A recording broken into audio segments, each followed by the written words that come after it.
We're into week 6 of the semester. This lecture is broken up into 2 parts. In the first part of this lecture, I want to just briefly touch on APA-style formatting. We'll need to follow APA-style formatting when you're preparing your papers, your final projects.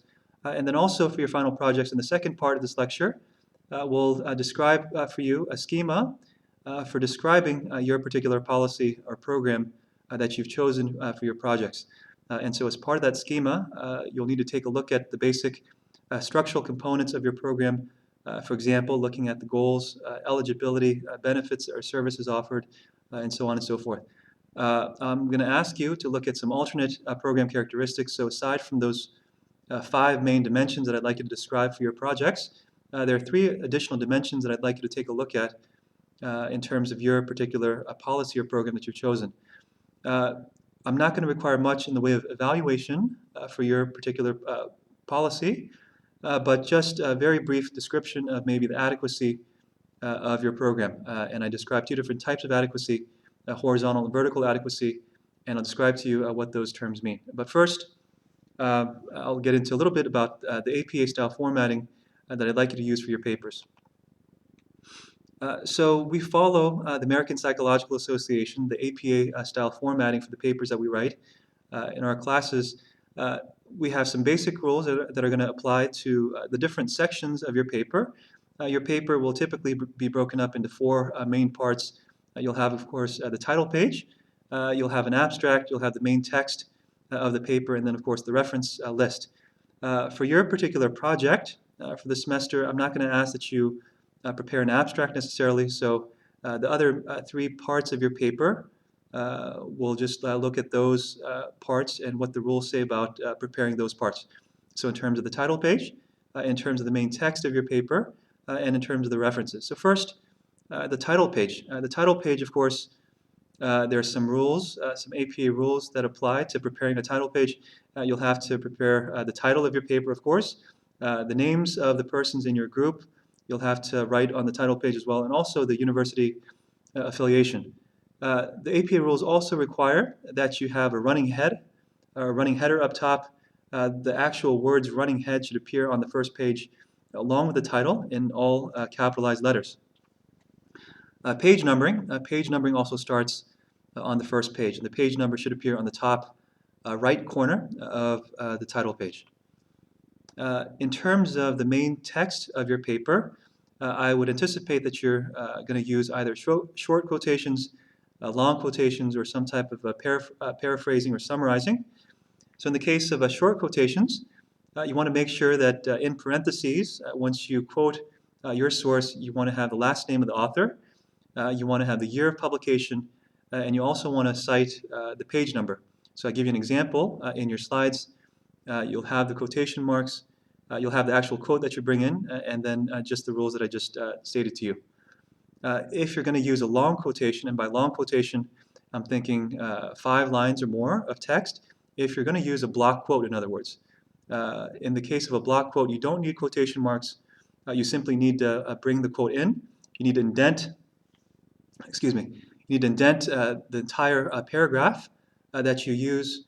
You need to maintain double spacing, and then at the end of the quotation, or the end of the block quote, the rules once again apply. You're going to have the last name of the author, the year of publication, and the page number from where you drew that particular block quote. Note the difference between a short quotation and a long quotation here is that you don't actually need to use quotation marks in the case of a block quote or long quotation. The third type of reference that I anticipate that you'll use is, of course, summarizing or paraphrasing. And of course, when you're summarizing or paraphrasing, you're not going to use any quotation marks. And then the rules say that in parentheses, you'll have the last name of the author and just the year of publication. So basic formatting rules. On your reference page, so now we're moving to the actual bibliography, we're preparing an annotated bibliography. And so in the case of an annotated bibliography, you'll cite the source, and then you'll provide an annotation. That's just a simple description, 1 or 2 sentence description about why you picked that particular source, so why that source is important for your particular paper. Maybe you say that you picked one source because it helps you in describing the eligibility structure, or it helps you describe what type of benefit or services that people offer. And so that'll be the main use of the annotations. But some of the just the general rules. The word references should be in bold letters. It should appear in the center of the reference page. And when you actually use the reference, you'll make sure that it's left justified. The first line of that source should be left justified, and each line thereafter should be indented. And so we call that a hanging indent. You should maintain double spacing. Make sure you have the last name of the authors, and we use initials. We use initials instead of the full name, the full name of the first, the full first name, in other words. And then you want to make sure that your reference list is in fact alphabetized. If you have any questions about APA style formatting, you do have your textbook, your Zuckman textbook that you can reference. You can also take a look at the website at Purdue University. Their English department has a very good website on APA style formatting, so you can check that out. I give you an example. I give you just a reference list. I would anticipate that you reference 3 different types of sources. Most likely you'll use some journal articles. I'm asking that you use at least one scholarly source. And so in the case of a journal article, you'll notice in your slides example, you have the last name of the author, you have the initials of the first name, of the first and second name, and then of course the year is in parentheses, the year of publication. And notice that the title of the journal article is not capitalized. Only the first word, of course, is capitalized. The name of the journal itself, so in this case, the name of the journal happened to be Communications.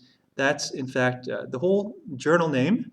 So if it were multiple names, for example, Journal of Social Welfare, or Journal of Gerontology, for example, all of those words would be capitalized in the case of citation of journal articles, and it should be italicized as well. Notice also that the volume number is italicized. The issue number is not italicized, and of course the page numbers are not italicized.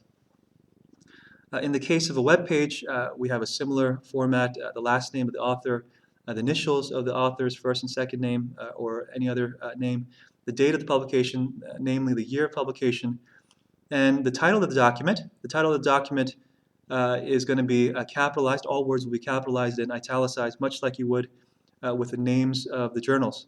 That's in the case of a web page. And then finally, if you intend to use any sort of lecture material or anything that may have been discussed in class, we're going to treat that as a personal communication in class here. And so there's no need to include that source in your reference list. You need only cite in the body of your text.